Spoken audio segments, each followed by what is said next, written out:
My dear students, this is the class 10 of Unit 01 and the subject is corporate governance and business ethics, and today's topic relating to committees of corporate governance. There are different other committees are there. In previous class, we have discussed regarding the CIA committee and today's class for the Kumar Mangala committee and Naresh Chandra committee. My dear students, Naresh Chandra committee generally it is reset in the year of 2000, but it is the SEBI means Security Exchange Board of India has set up one committee, Sri Kumar Mangala Billa committee, and that committee will be formed in the year of 7th May 1919 and to encourage the standard of corporate governance in the organization. Means after the march of CIA Committee of Code of Corporate Governance, it is an additional committee which is relating to the capital market means as regards to the corporate governance. Kumar Mangalo committee generally they are recommended in two ways. One is mandatory recommendations, another one is non-mandatory recommendations. Mandatory recommendation generally it applies to listed companies which is paid up capital 3 crores and above, and non-mandatory same this is also applies to listed companies paid up capital that is 3 crores and above. But question is what are the mandatory recommendations? As mandatory recommendations, there are 8 type of mandatory recommendations are there. One is composition of board, another one is constitution of audit committee, third one is remuneration of directors, and fourth one is the board procedures. Fifth one is management discussion and analysis of report. Sixth one shareholders information. Seventh one is the shareholder or investor grievance committee, and eighth one is the report on corporate governance and compliance. But non-mandatory recommendations are role of a chairman and remuneration committee, shareholders right, and postal ballot system. The only 4. One is mandatory recommendation. There are 8 compliances are there, and non-mandatory recommendations there are 4 compliances are there. But my first mandatory recommendation is composition of board.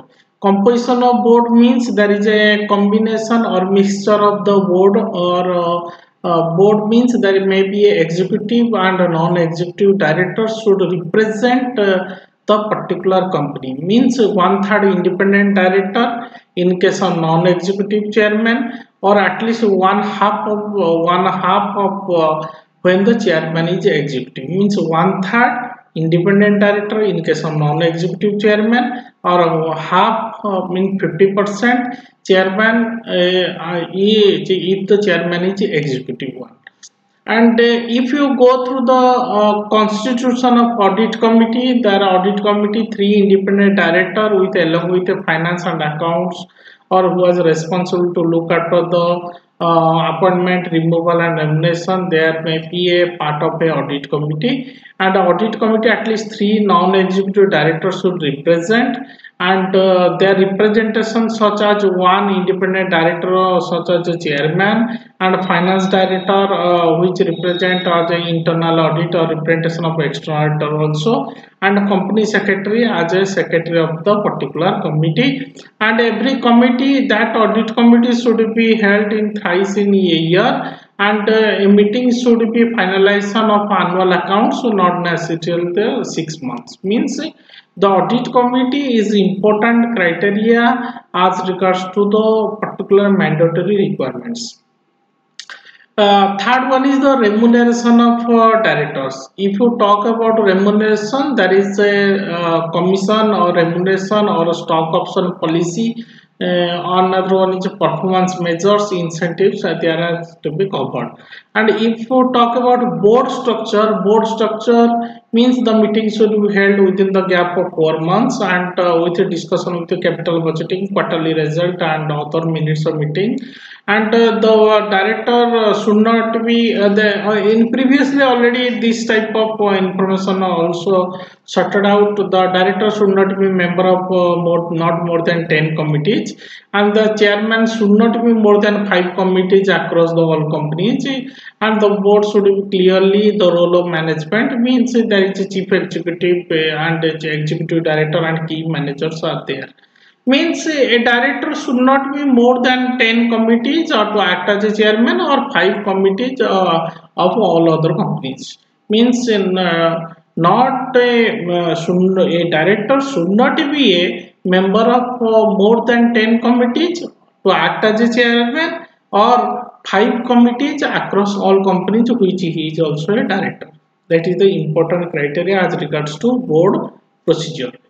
And if you talk about another fifth point is management discussion and analysis report, there is a MDAR, means the management discussion analysis report. In this case, related to companies performance evaluation, means industry structure, opportunity, risk, threats and SWOT analysis, and product wise performance, adequate internal control, financial performance and material developments, or human resource and industrial relation, which are to be covered under this report.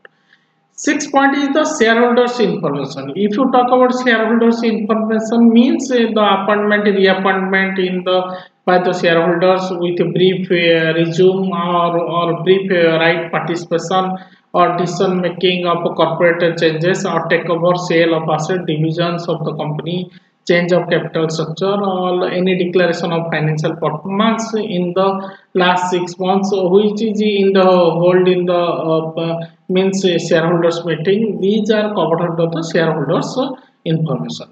And seventh point is the shareholder grievances committee. One committee should be formed under the chairmanship of non-executive director to address the grievances as regards to declaration of dividend or expedite process of share transfer or share certificate and delegation of power of share certificate to register or register agent. And last one is report on corporate governance and compliance and certain fairness or transparency accountability approach regards to the compliances approach. These are the only 8 points as regards to mandatory requirement recommendations, and non-mandatory recommendations are covered under the 4 parts. One is the role of chairman and remuneration committee and shareholders right and postal ballot system. First one is the if you go through the role of chairman, remuneration committee and shareholder right and postal ballot system, under such case you see the role of chairman means he should maintain or he should be accountable to his duties, responsibility or discharge the duties properly. And if you talk about remuneration committee, so set up remuneration committee by the board and determine the remuneration packages of the executive director, compensation package, and some of the stock option plans policy has to be covered under the remuneration committee. These are the non-mandatory requirements recommendations by the committee. And third one is the shareholders right. If you talk about shareholders right, should be public at large, means that is a half yearly financial performance or quarterly basis. That right should be obtained in the non-mandatory recommendations. And the last one is the postal ballot system is also a critical matters.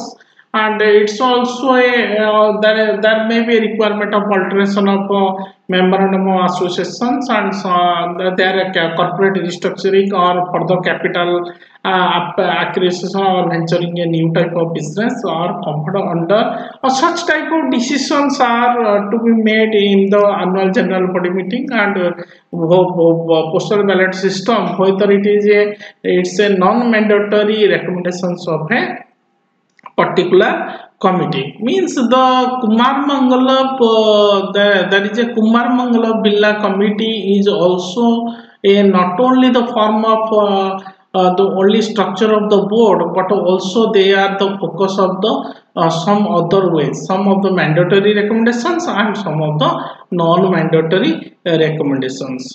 My dear students, these are the overall concept of mandatory. There are the 8 points are there, and non-mandatory there are 4 points are there. Role of chairman, remuneration committee, shareholders right, and postal ballot system is there. And in today's class for the another committee that is called as a Norway Committee. But before go through the Norway Committee, I have to put some brief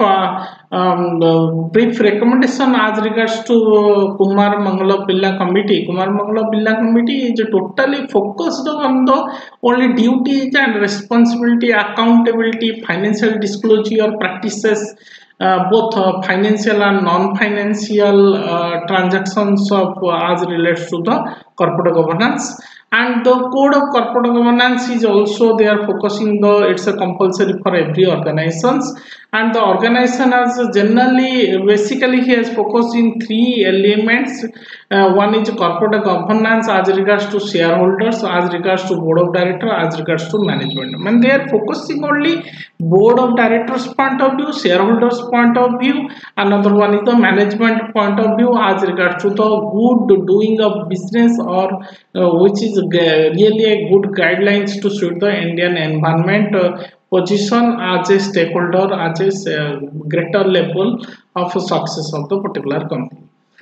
Now the topic is a Naresh Chandra Committee, which is has been established in the year of 21st August 2002 and Department of Company Affairs. Now it is Corporate Affairs.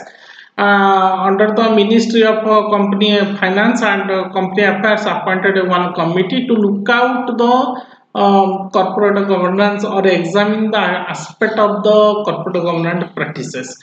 And the particular committee is also appointed by the SEBI, Security Exchange Board of India, and their recommendation only the focus of the audit committees. Audit committees related to informations are covered under this Naresh Chandra Committee. But their recommendations are, they say there is no distraction between the board with the executive chairman and non-executive chairman, and there is no difference, and the compulsion rotation of audit partners in every 5 years. Audit partners, those who are involvement in auditing the particular company or corporate house, they may be changing within every 5 years. And independent directors should be at a greater role in corporate governance practices, and the company should be a disclosure or disciplinary mechanism to audit and related the financial professionals should be overhauled in profession. Means they say the Naresh Chandra Committee focus that at least 50% of the director on board should be of a listed company, and unlisted public limited company, those paid up capital and free reserve 10 crore or more, or turnover 50 crore, there should be one independent director should be there. Means the board of the company at least independent director, 4 independent directors should present in this type of company, as Naresh Chandra Committee said.